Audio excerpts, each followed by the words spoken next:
Okay.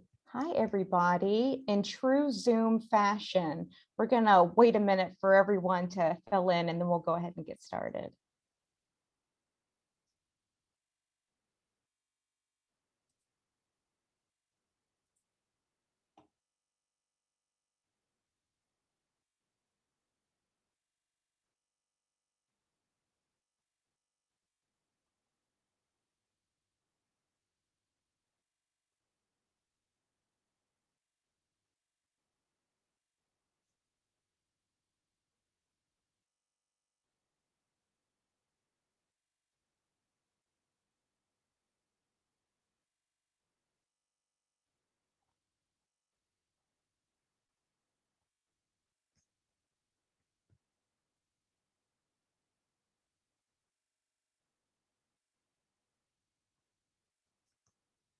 Okay. So let's go ahead and get started. Hi, welcome everyone to the 2021 Skeleton Lecture Series. I am so excited to see everyone here for this event. Of course, our typical event is a very formal event where, a lot of times we're in a ballroom or something like that for our speaker, but we are still very happy that we're able to connect with everyone and we're able to connect you with this great speaker tonight. And before we get on into that, Professor Skelton of the Skeleton Lecture Series would like to say a few opening remarks. So on that note, I'm going to pass the mic over to Professor James Skelton. Thank you so much, Chelsea. It's an honor to be with you tonight, and I must first of all salute the journal and all of you folks who work on the journal for making this happen tonight. Last year we had to cancel it completely and came away empty-handed from it. And so this year I'm very pleased that we've made this work and that we have such a great speaker who's going to make a presentation tonight. I just wanted to give you a couple of minutes of background information about the lecture and where we are today. First of all, I think this is about our 18th year of trying to do this. And we've been fairly successful in getting most of the presentations converted to scholarly articles and published in the journal. This year and last year, I was working on a book about Professor Zamora, who so unfortunately passed away in 2016, with Professor Alfonso Lopez, who took his place as the director of the U.S.-Mexican Law Center at the UHLC.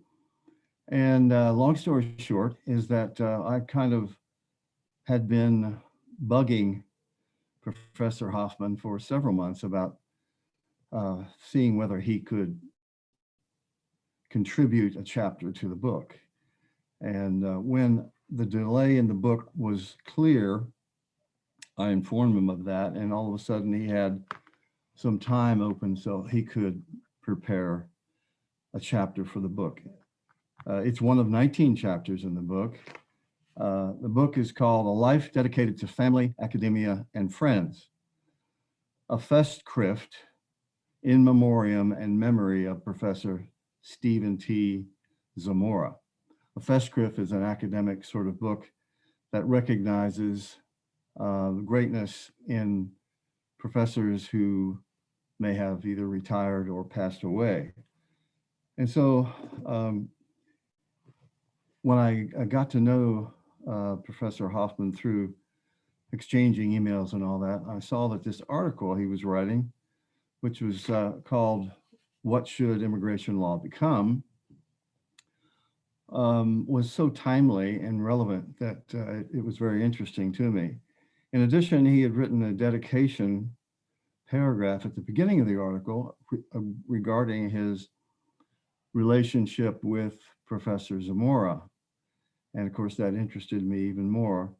By the time the process ended and he'd finished the chapter and we put the book together and gotten Arte Publico Press to agree to publish it, it became clear to me that he might be a great candidate for speaking at the Skelton lecture.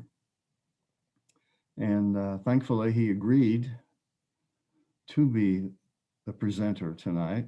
And even more unusual was the fact that all of a sudden we had an article to publish in the journal before the presentation was made. Obviously, it hasn't been published yet, but the agreement is all in place, and he has been working with the journal to complete it. So I'm very pleased to have Professor Hoffman with us tonight, and I look forward to the presentation and the questions thereafter. Back to you, Chelsea. Thank you. Thank you so much, Professor Skelton. So this topic, what immigration law should become, is a topic that is very near and dear to my heart as an immigration advocate, and I could not be more excited about tonight's speaker. Before he begins, I want to give you a little introduction to Professor Hoffman. He is the clinical director at the University of Houston Law Center. He is an immigration scholar. He is frequently quoted and makes appearances on national media regarding new immigration policies that are executed.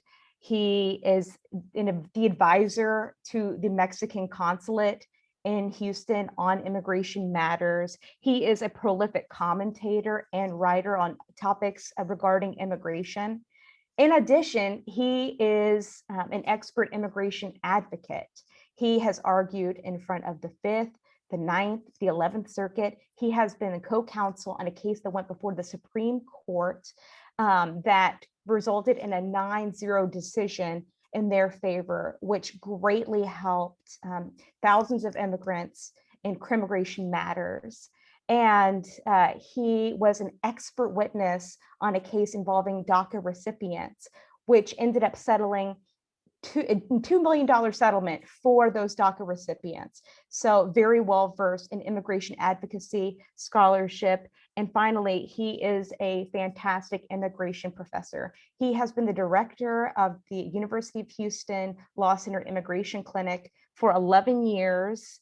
And he continues to serve as a mentor for his students after inspiring them with their clinic experiences. And tonight, you all have the very distinct honor and pleasure of getting to be one of his students. So without further ado, I present to you tonight's speaker, Professor Jeffrey Hoffman.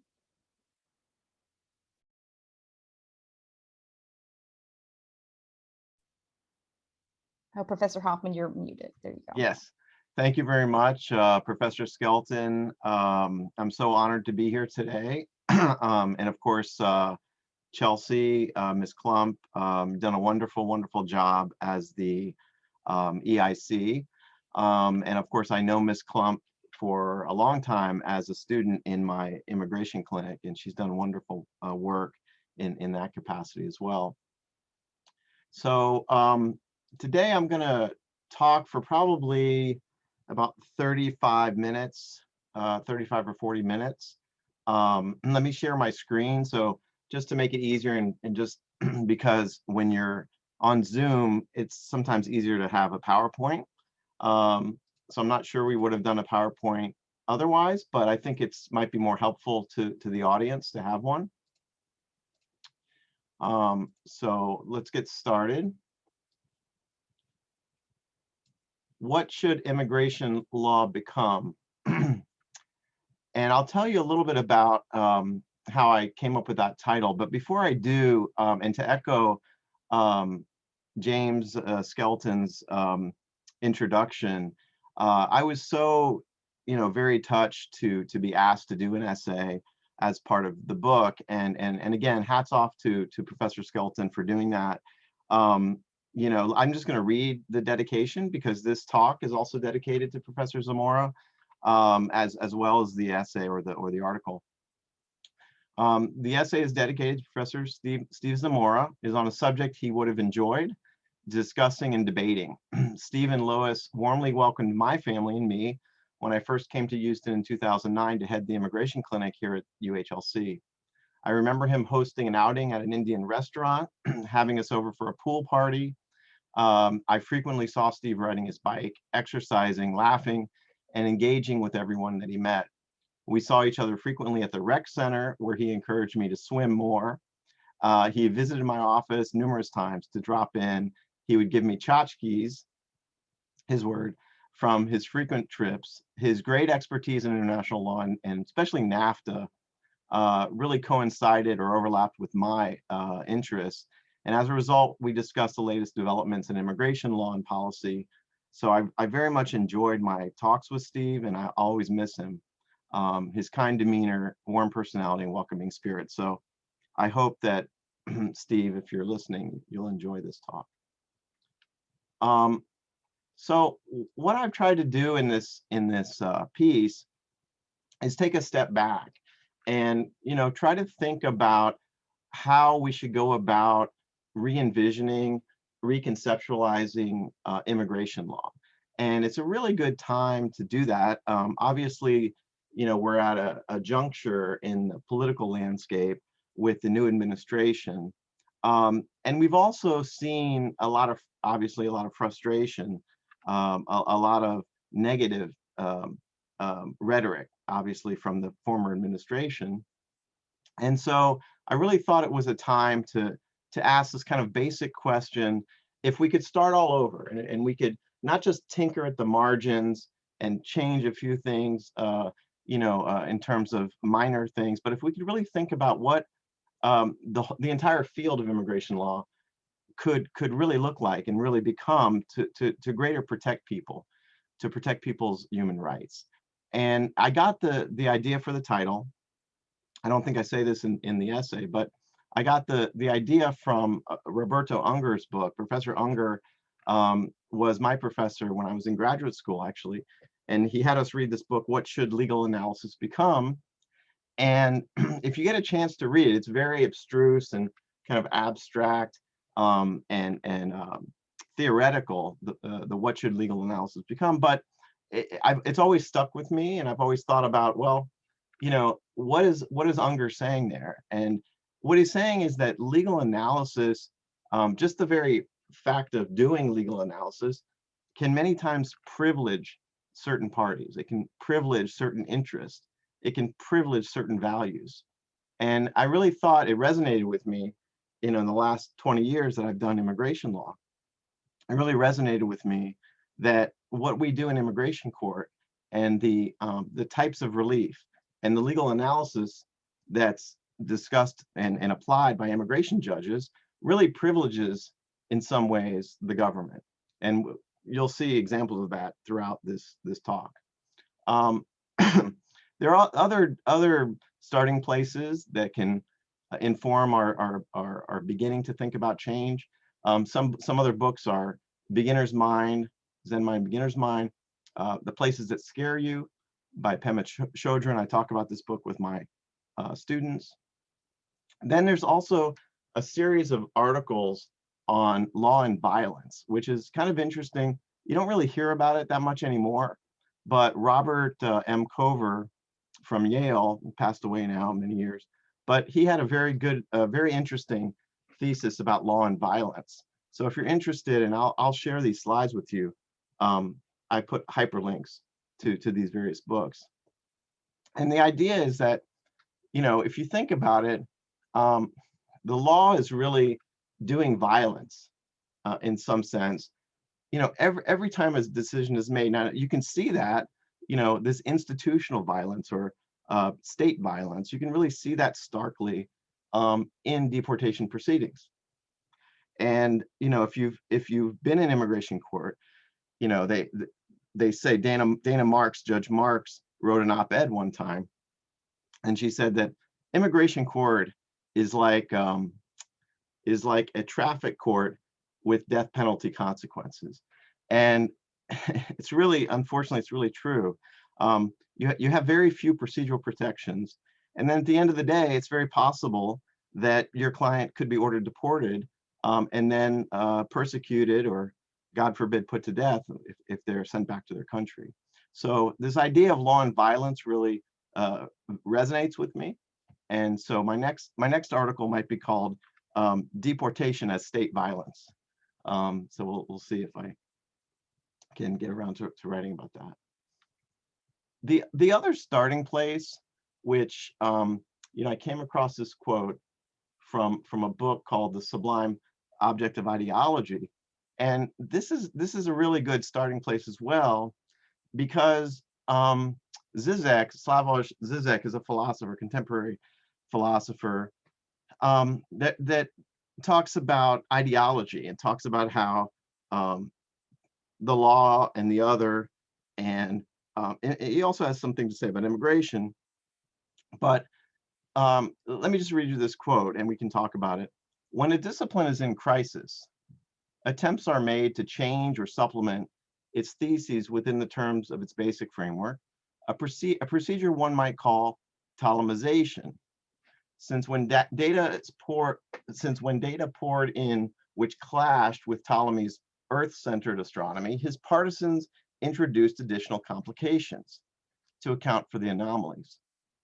But the true Copernican revolution takes place when, instead of just adding complications and changing minor premises, the basic framework itself undergoes a transformation. And so when I read that, that really resonated with me as well, because I thought, if we're going to have a reconceptualization of a field, in this case, immigration law, are we really kind of tinkering with, additional procedures? Are we, like Ptolemy, just creating or supplementing further anomalies or complications? And we've seen that. We've seen that certainly with the backlog, the 1.5 million case backlog in terms of immigration court. We've seen that with all kinds of inequities and inefficiencies in the immigration system. So what I'm aiming at, and what I think we should have as our starting point, is a true Copernican revolution, where we're changing the basic framework about what we want to get out. What are the basic fundamental goals and motivations behind immigration law?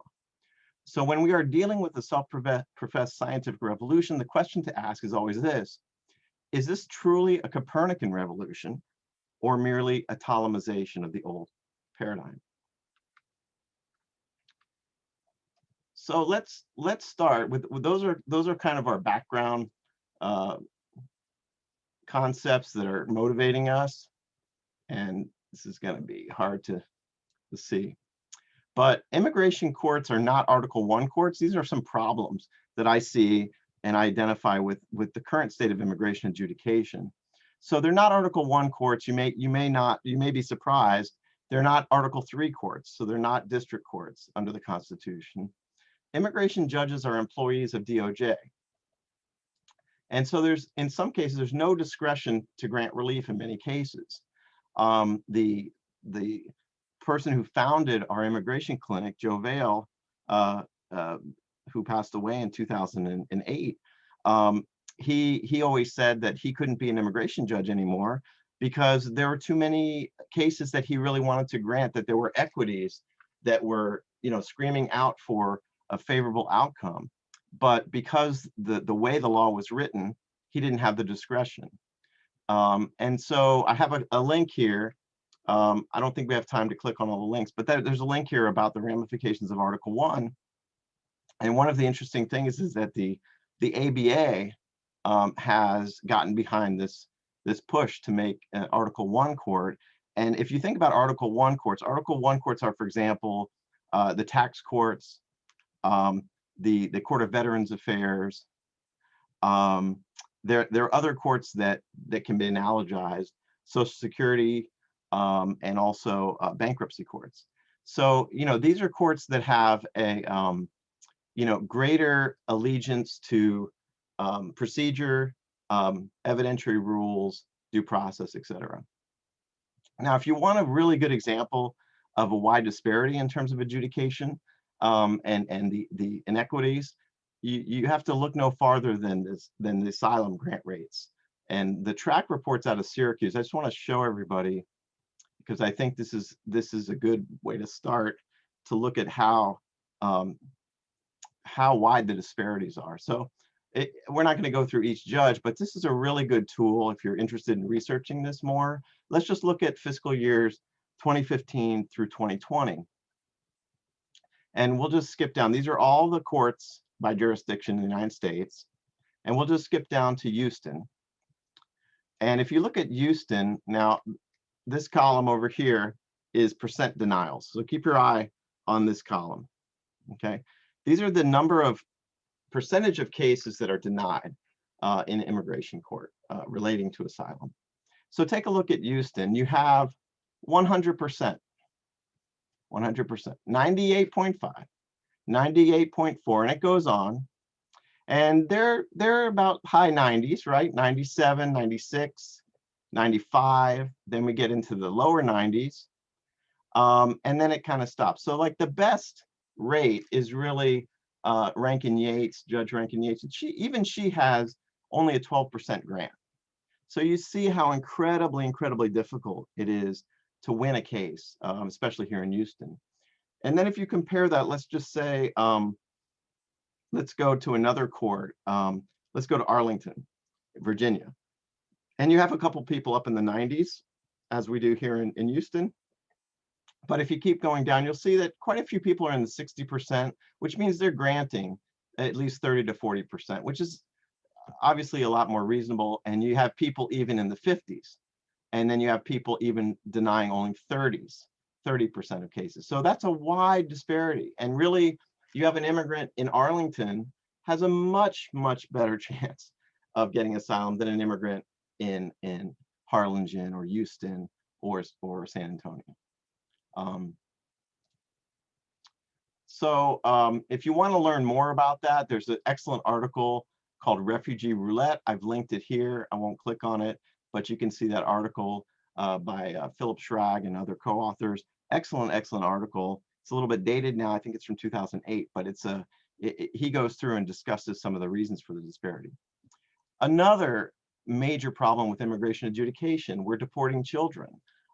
There is a lack of appointed counsel. A lot of people, some of my students are shocked to hear that there is no public defender system with regard to immigration. There's no appointed counsel, especially for the vulnerable, the incompetent, or children. And so I'm going to play this a 1-minute video. ACLU came up with this, and the real reason they came up with this is the question became, can toddlers really represent themselves? And that question was asked to an assistant chief immigration judge during a deposition in some litigation a couple of years ago. And he answered, of course they can represent themselves. So this spurred a bunch of videos. Let me just play this ACLU video for you. It's about a minute.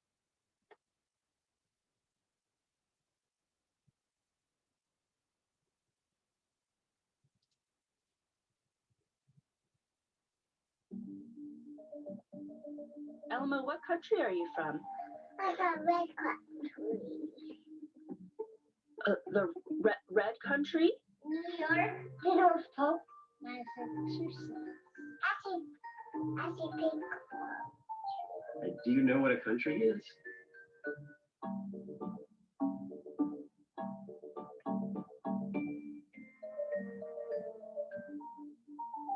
Are you afraid to return to your home country?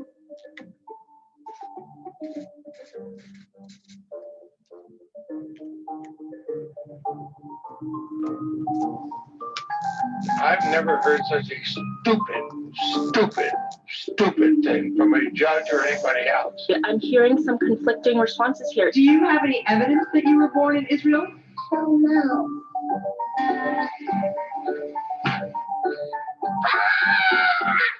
That's enough question. Okay, Mo. Okay, so I mean, the shocking thing about that video is that you know, as I said, the numbers of children who are deported, I think it was 86% of the unrepresented children are being deported. So you can imagine, I've been in immigration court, my students have been in immigration court, and we see the kids sitting without attorneys, and you can see their legs are dangling, and you know, they're kicking back and forth because they can't touch the floor. And it's very depressing, and it's you know, it cries out for some sort of legislative reform. And I wrote, if you want to read some more, I also wrote a blog on that a couple years ago. Political influence, another problem. There's blatant bias due to political appointments. You want to read more about that? There's a press article on senators regarding AG Barr, former Attorney General Barr, on the politicization of the BIA and the immigration courts. And basically what they said in their letter, it's linked in that hyperlink there. Basically what they said was, there's absolutely, or there was under the Trump administration, absolutely no transparency with regard to the hiring process. And quite frankly, the Trump administration was hiring people, many people, without any immigration background. And they were making political appointments, this is very clear. And they were also doing things like issuing sua sponte appellate decisions, taking away the issue from the immigration court or the BIA. And that's been done before. I mean, there's been self-referrals or certifications. I think under the Obama administration, I think it was done maybe 5 times or 6 times. But under the Trump administration, it was done 20, 30, however many times. So you're looking at a really big problem with respect to the Trump administration. And the question is, how does that get fixed in the current administration? Consequences of no evidentiary rules. Some people are shocked that there are no evidentiary rules. I mean, it's judge by judge, case by case. Now there are federal rules of evidence that are persuasive, and you can argue, right? You can argue, you know, relevance, you can argue hearsay, etc. But technically hearsay is admissible in immigration court. And there's also, you know, if you look at these cases, and I've litigated a lot of these cases in federal court on appeal, you can see the consequences of the failure to abide by due process. And I mentioned here the due process army. We just had a case in the Fifth Circuit where the quote unquote due process army, made up of 46 former BIA and former immigration judges, where they go around the country, they support this litigation, and they've been submitting amicus briefs and making these transgressions known. So they've done a great job. And then finally, if you think about the Trump era rules, and there were many, many, many rules that were designed to hinder the fair procedure and force particular results against the grants of relief. And that's the best way I could put it. They really thought hard about how we can change the system to make it as unfair as possible, and how we can try to figure out ways to stop people from getting relief. And I know that sounds crazy, and maybe you know, you may say, well, that couldn't possibly happen, but believe me, it happened. And if you want to see more about this, I'm just going to click on this link here. There's an excellent website which everybody should be aware of. It's called the Immigration Policy Tracking Project. A friend of mine and colleague, Lucas Gutentag, now he's at Stanford, put this together with his students, Lucas did. And you'll see here, it goes through, you can track, you have to log in, but you can track all of the Trump actions from 2017 to 2021, and then the presidential orders and the ones that are now subject to litigation. And you can also explore by different policies. And so it's an incredible resource. And obviously this is something we need. If we're going to begin to change the system, we have to catalog what's been done to it and how it's been eviscerated. And some of the protections have been short-circuited. So I'm going to go a little bit into what we have now, the main types of relief. Obviously, some of you may practice immigration law, so you know this. Some of you may do international law, so you may be aware tangentially about this field. But because it's relevant to what I say in the next couple slides, let me just lay out really quickly the main types of relief. So if you're in immigration court, the main thing, if you have somebody who's been in the country, especially more than 10 years, and they're not an LPR, a lawful permanent resident, you're going to ask for cancellation of removal. But that's, quite frankly, especially very hard to get, especially for non-LPRs, because it requires a bunch of other things, but just for our purposes, it requires, inter alia, exceptional and extremely unusual hardship. So again, that's not just hardship, it's exceptional and extremely unusual hardship to a qualifying relative. And a lot of people aren't going to be able to meet that. Another type of relief is adjustment of status, AOS, but that usually requires lawful entry. So all those people who did not enter lawfully, unless they have what's called a 245I waiver, which we can talk about. But most people don't have that because that requires you to submit a petition, or somebody had to submit a petition on your behalf before a certain date in 2001. Most people don't have that. And it also requires certain types of family relationships and a petition filed with USCIS, which is the agency. It's also discretionary, and respondents in immigration court may also be eligible to apply for certain types of waivers. There are standalone waivers such as 212H, et cetera, that relate to criminal convictions, et cetera, but they're all really difficult, and especially if you don't have a lawyer. Most people are not going to know how to file those things. A claim to US citizenship, I always tell my students, don't forget that the best defense to deportation is a valid claim to US citizenship. And those are very difficult to prove. We've had several in the clinic. And sometimes the attorneys will waive the claims because they're not thinking about that even as a possibility. And sometimes it's difficult to prove. Even if you have a valid claim, the person must prove it and set forth the evidence to show transmission from their parents. And sometimes they can't produce that evidence.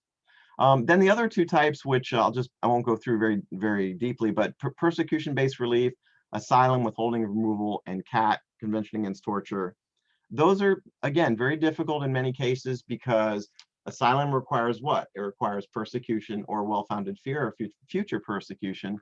And also, and this is the real difficulty, a nexus, a connection between that persecution and one of the 5 statutory grounds: race, religion, nationality, membership in a PSG, particular social group, or political opinion.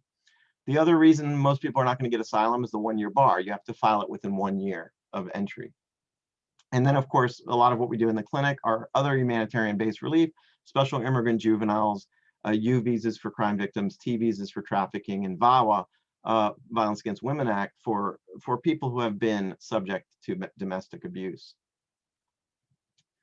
So how do we change the paradigm? How can we reconceptualize this field? And I've kind of laid out what I'm seeing as the inequities, the unfairness, and the real systemic problems. Well, as I say in the article, we can prioritize humanitarian concerns. We can say, this is a process that should be about protecting people, making sure that their equities are taken into account, that the factors that are in the law, and if we can change the law to make the factors even more powerful in favor of granting relief. We can do that by increasing the use of discretion provided to immigration judges. Obviously, where the equities favor granting relief and discretion exists, it should be granted. Use of waivers or other benefits. There are other concrete options that are already formerly in the law, but we can bring them back. For example, we've already talked a little bit about 245I, which is where somebody has a petition that was filed many years ago. It could even be abandoned. It doesn't have to be approved, but it was a petition that was at least filed. It was approvable when filed back before April 2001. But that's sunsetted. In other words, it's sunsetted in April 2001. If we could bring that back and make that date to the present date. Registry is a form of relief that's only allowed if you were physically present since 1972. Well, again, most people are not going to be able to rely on registry, but we could bring that date up. And you also have to show good moral character, which is sometimes difficult. Cancellation of removal for people who may have been subject to a stop time rule. And I say the correct application of Pereira v. Sessions, because Pereira v. Sessions has been, even though it's a Supreme Court case, and even though it says the Supreme Court said very clearly that the quote unquote stop time rule, where the filing of the notice to appear does not stop the time where it's deficient, right? Where it doesn't have the time and place. Courts are interpreting that not to apply, where the immigration court then subsequently provided notice of a subsequent date. So they're purposely reading Pereira in a very, very restrictive way. And so we could have legislation that clarifies what Pereira stands for. Bringing back suspension of deportation. Suspension doesn't exist anymore except in very limited circumstances.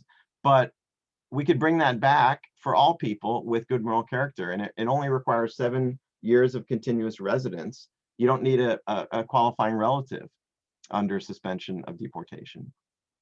We could also bring back something called former 212C, which is a type of relief for people with certain criminal convictions that is no longer available unless you pled guilty before 1996. So again, bringing these dates up. There's something which most people are not aware of if they don't do immigration law. I remember when I first started practicing, my boss came into my office and said, I need you to research JRAD. I said, what's a JRAD? I don't know what that is. And he explained it's judicial recommendation against deportation. So I researched it and I found that it was written out of the law in the Immigration Act of 1990. So it turns out that federal judges used to be able to issue what's called JRADs, which said, look, this defendant did XYZ, but I'm going to give you, as a federal judge, I'm going to give you an order that says this person should not be deported. And then that order would be used or could be used to stop somebody's deportation. We don't have that anymore. Possibilities for changing the paradigm with ICE, Immigration Customs Enforcement, prosecutorial discretion, the use of prosecutorial discretion, even though they're not prosecuting people in the criminal sense, they still have the full range of decision-making that Biden has now put in terms of policy memos to exercise prosecutorial discretion. They don't have to put everybody in removal proceedings. They can put people in orders of supervision. They can do stays of deportation. There are certain alternatives to detention like ISAP, which is Intensive Supervision Appearance Program. There are review procedures, humanitarian parole, and deferred enforced departure. So if you look at the article and you see where I really moved to these 3 categories, I mean, I was trying to think of ways that we could, thought experiments or ways that we could use to conceptualize or inspire change. And I thought really there are 3 main buckets or 3 main categories, right? We can look at the case law, the precedents, and I could see somebody saying, yes, but doesn't immigration law have all these bad precedents? And sure, that's certainly true. But there are also cases that have within it some language that's very helpful, and there are also some good precedents. Legislation, and obviously when I wrote the piece about 6 months ago, we didn't have the Biden administration. So now we have some future proposed and currently pending legislation. I'll talk about that with respect to the current administration, and then other areas of law. So I'll wrap it up pretty soon. I want to leave time for questions. Case law as a roadmap. In my mind, the cases that come up for me that are really pivotal are, for example, Plyler. The case that said that it's a violation of the Constitution to prevent kids in primary or secondary education from getting an education. You can't turn them away just because they're undocumented.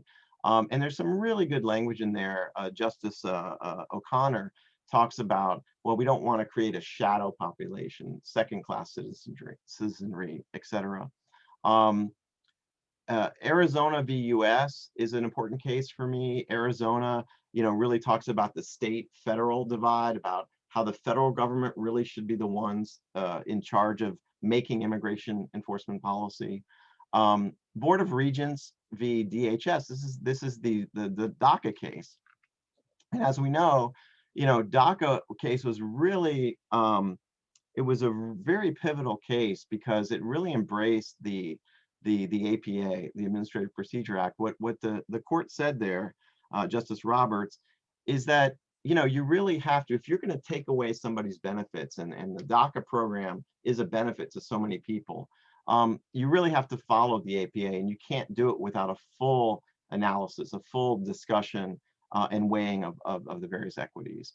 So that's a very important case. Even Trump v. Hawaii, and you may say, well, why is he talking about Trump v. Hawaii? Wasn't that a case where the travel ban was upheld?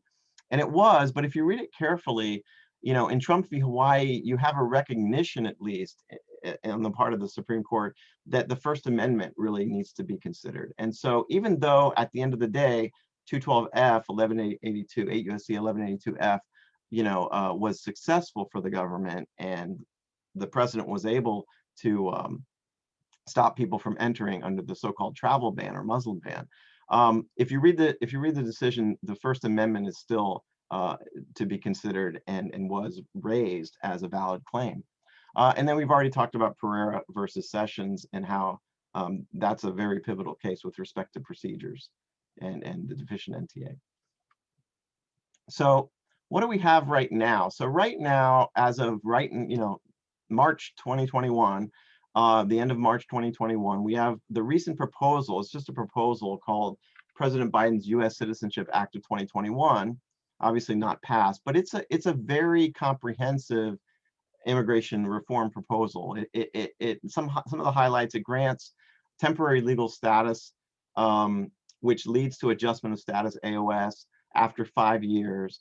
So that's a pretty good period, in contrast to the American Dream and Promise Act, which has a much longer. I think it's 10 years under the American Dream and Promise Act, which was passed. We'll get to it in a minute. Passed in the House.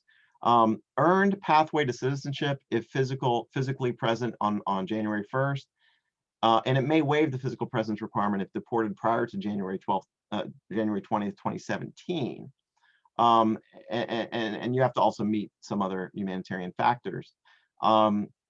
Temporary protected status, TPS, DACA, and farm workers, if they already have those statuses, they may be entitled to AOS immediately. So it's, arguably, I'm sure people will take issue with many things in the U.S. Citizenship Act, but it's pretty good in that sense. It's also very good in eliminating what's called the 3 and 10 year bars. Those have been bars that prevent people from adjusting. And if they leave the country and they trigger those bars, they can't come back for 3 years or 10 years, depending on how long they've been unlawfully present. Most people, they've stayed more than a year unlawfully present. So if they trigger those, they can't come back for 10 years. So eliminating those bars are very important. It eliminates the 1 year bar to asylum. So that, again, we've already discussed a little bit about asylum. That would help a tremendous number of people. Increases protections for U's, T's, BAWA applicants, increases the cap on U visas to 30,000. I think right now it's limited to 10,000. So very, very strict cap. And there are a lot of people, I can tell you, who are crime victims. And so we need to raise that cap. What passed the House in March 2021? So 2 attempts, and I call them piecemeal solutions. American Dream and Promise Act and the Farm Workforce Modernization Act. I've given links there to bill summaries, so you can look at the bill summaries and the actual text. But let's take a look at the potentially number of people who are eligible, for example, for the to be helped by the American Dream Act. So MPI, Migration Policy Institute, estimates that if you look at, here's the total. In total, a maximum of 4,438,000 Dreamers, and also people eligible for TPS or DED, Deferred Enforced Departure, and legal Dreamers would meet the minimum age at entry requirements and so benefit. And so that's a lot of people. That's a good percentage, a good chunk. It's been estimated that we have 11.5 to 12 million undocumented, probably many more, but that's 4 million people that could potentially get some type of pathway to adjustment to permanent residence, especially if they've had the three statuses, right? The DACA, TPS, or deferred enforced departure, and they meet other criteria. Future ideas that they're not in the law right now, but again, I'm thinking of other ways that we can change the way that we adjudicate these cases. A so-called universal waiver. So this would be a waiver that basically where somebody has some sort of case where they have really compelling, or even just family reunification, or they don't have serious criminal background, to be able to give the discretion to the adjudicator, to the immigration judge or the officer, a universal waiver. They can waive the grounds of deportation would be great. Pathways to legal status not involving undue burdens on undocumented immigrants.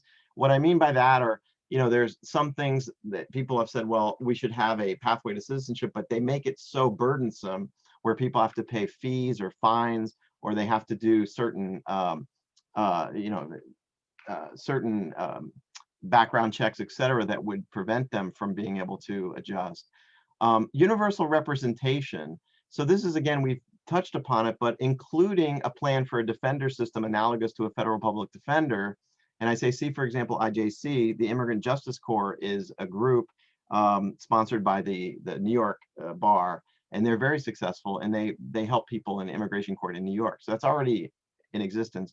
And then bringing back some of the past innovations, such as Registry 245I, et cetera, that we've talked about. So just wrapping up other areas of law. So what I'm thinking about here is, as we know, criminal, it's kind of interesting. Immigration court is civil. We all know that. But in a way, that doesn't help us, because as we know, criminal defendants get so much more in terms of protection. And so, for example, we don't have the Sixth Amendment, right to counsel. We have the Fifth Amendment privilege of having a counsel if we can afford one, and we can find one who would be able to represent us, represent our clients pro bono. But we don't have that robust right to counsel. And administrative law, well, we saw the real benefits of turning to administrative law and applying a robust APA in the case of the DACA case from the Supreme Court. And then international law, in the essay, I talk more about this, but there's a whole range and panoply of treaties that obviously the United States hasn't signed on to. We're not signatories, but we could use some of the language, international migrant protections, rights of child, treaties that we don't have inculcated as part of our domestic law currently, but we could use that and make part of a legislative attempt to reform the immigration laws. And then the other aspect of international law is that to realize that a lot of immigration law is really related to or inspired by or a part of international law already. And what I mean by that is, the Convention Against Torture, the 1967 protocols, the principle of non-refoulement. And then I'll just briefly conclude the idea that I had in the essay, if you read it, is going back to Roberto Unger's thesis about the purpose and goals of legal analysis. How can we use the legal analysis that we're conducting not to privilege the government? And there have been many instances when I've been in court, and it seems like the judge is really taking over the role of the prosecutor. The judge is really doing the cross-examination. The judge is really, making objections. The judge is not being necessarily as fair and impartial as he should be. And so we need legislation and we need new policies to change that. I've come up with an idea of track 1 and track 2, which, track 1, as I say in the article, would be having, and I think it would be the vast majority, but having a lot of immigrants in immigration court being placed in a kind of expedited process where if they don't have serious criminal background, if they have the equities, you could figure that out pretty quickly by looking at the record, and then they could be put on a fast track to some sort of deportation relief.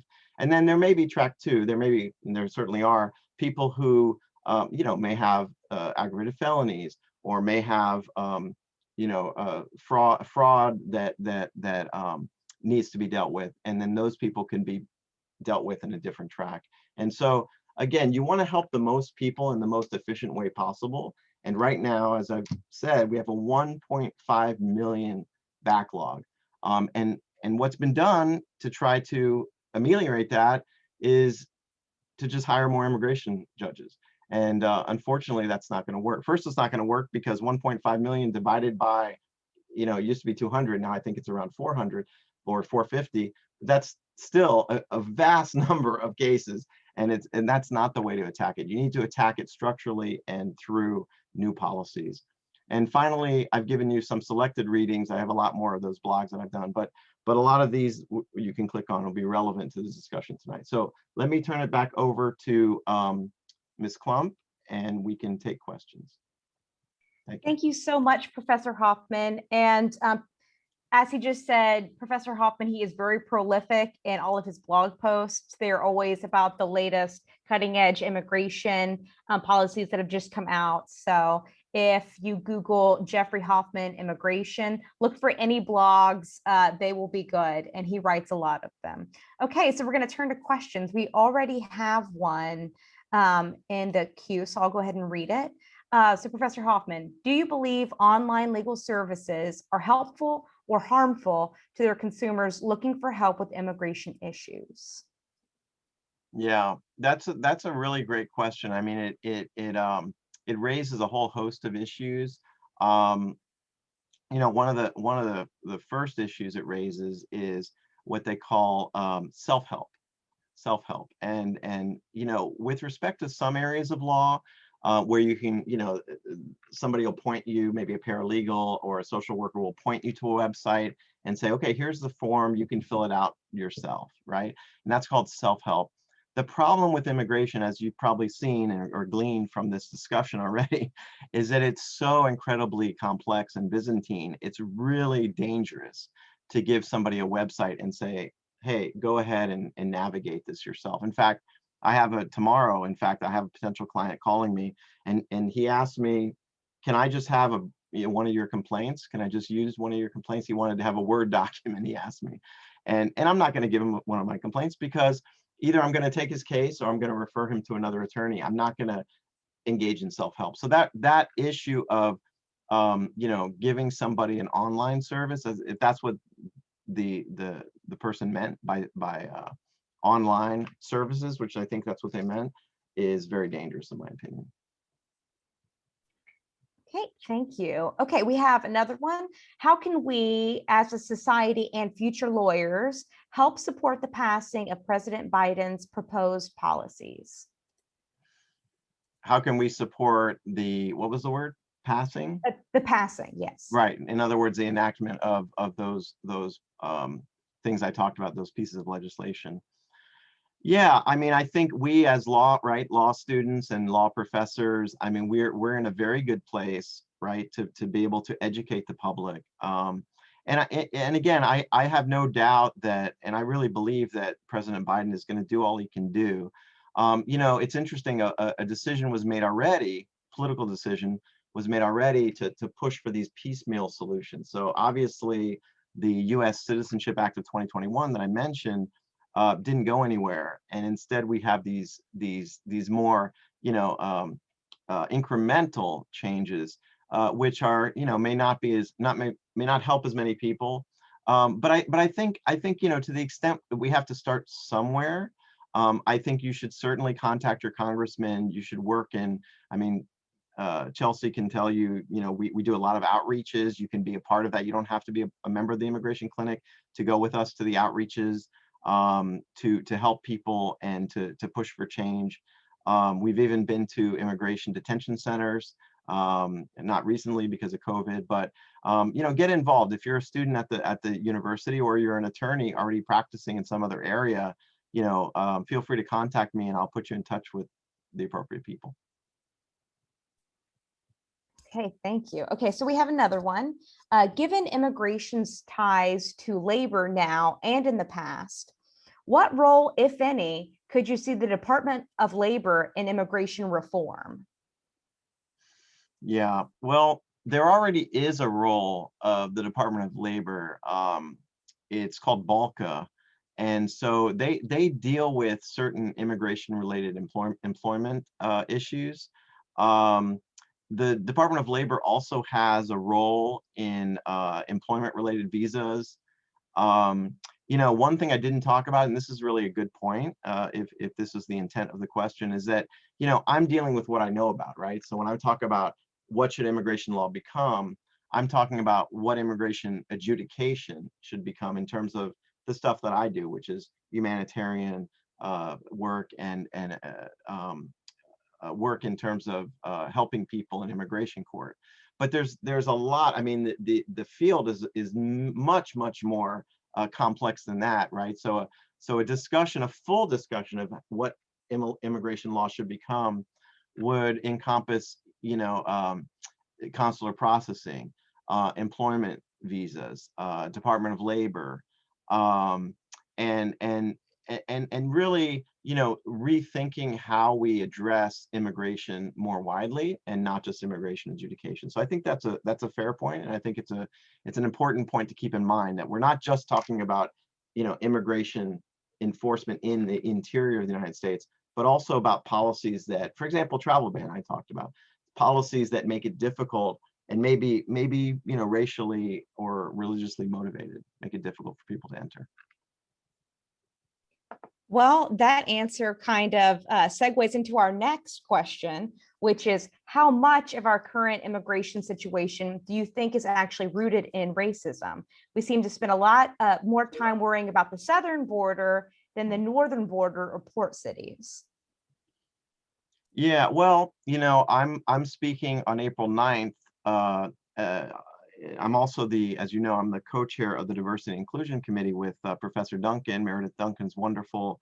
And so she and I, are involved in putting on outreaches and panels. So the panel we're going to do on April 9th is called Anti-Asian, Combating Anti-Asian Violence. And so I'll be talking on April 9th. They've asked me to speak. I was trying just to be the moderator, but they actually wanted me to speak. So I'm going to be speaking on that very subject, which is, how our immigration system is rooted in racial bias and racism, which unfortunately, if you study the history, it really is. I mean, I can just give you a few examples. You look at the Chai Chang-ping case from the 1880s, that was based on the Chinese exclusion law, where we had actually a law that said that people from certain countries could not become citizens, could not testify in court, could not even enter the country. All the way up to Korematsu, Supreme Court case that talked about interning Asian Americans and Asian citizens as well. Okay, and we just got another new question. So it seems to be a two-part. First, do you think that the underpinnings of our immigration system, which largely evolved from policies of exclusion rather than inclusion, play a significant role in the evolution and current status of immigration law? Yeah, and I would say especially after 1996. So, and that's a great point. I mean, if you look at the changes, what happened in about 1996, there was a revamping of the immigration laws called IRA, the Immigration and Responsibility Act, et cetera, Illegal Immigration Responsibility Act, et cetera. So this idea of really creating more and more and more grounds of deportability, grounds of inadmissibility, trying to rein in as many people as possible to try to deport them. This was something that was a creature of really 1996. And then we saw, other various legislation, for example, the Real ID Act of 2005. And then, of course, after 9/11, it seemed like it ramped up and under the Bush administration, et cetera. So I think that's a very, important point, not just the ancient sort of the history back in the 1880s up through the early 1900s, but also the more recent contemporary history that's really demonized immigrants. And I wrote about that in an article that I wrote with Professor Modi about the war on terror. So I would refer people to that piece, which I talk a lot about that subject. Okay, so we have two more questions. This one's kind of a big one, so kind of give your overview. If you could scrap the existing immigration system as a whole and start anew, what would that look like? Well, it's a great question. And I think it's the type of question that I was hoping people would ask when I wrote, what should immigration law become? So the fact that we're even asking that question, I mean, we weren't asking that question under Donald Trump, right? We were just asking, what do we do if the president literally on a Friday, issues an order preventing, certain people from certain countries, just completely blocking them from entering the country? What do we do? And so then, it was a function of immigration advocates like me and other people in the community, scrambling and running to the airport and then trying to advise people on the fly with just a piece of paper that had the order in your hand. And there was no way to kind of figure out how this is going to be implemented. So that's what we were doing for the last 4 years. And I can tell you, it was very depressing. It was very frustrating. And this goes back to my first, slide, Pema Chodron's book, Places That Scare You. We were dealing with a situation that was very scary for a lot of people because we didn't feel like we had a government that put people, basically treated them like people, treated them like non-entities or certainly not as somebody deserving of human rights. And we know under the Trump administration there were many human rights abuses. So what do we do now? How do we move forward? I think we have to move forward with, as I said, and what I've tried to say in the article, which I hope you'll read, by putting humanitarian considerations first, and then doing that in a fast-tracked way so that we can move forward and grant relief to the maximum number of people. And that, that may go also to the point that the previous question was trying to make, which is, let's look at ways that we can increase diversity and we can increase inclusion, as opposed to let's figure out more and more ways that we can keep people out and expel them from the country. Okay, and we have one last question. I think this is the perfect one to kind of conclude on. So if improved, which portion of the immigration process would have the largest impact on the efficiency of the system as a whole? Which portion of the immigration process? Well, from my perspective, and you might have other attorneys have different perspectives, because some people deal mostly with consular processing, right? Or you have people dealing mostly with entertainment visas, or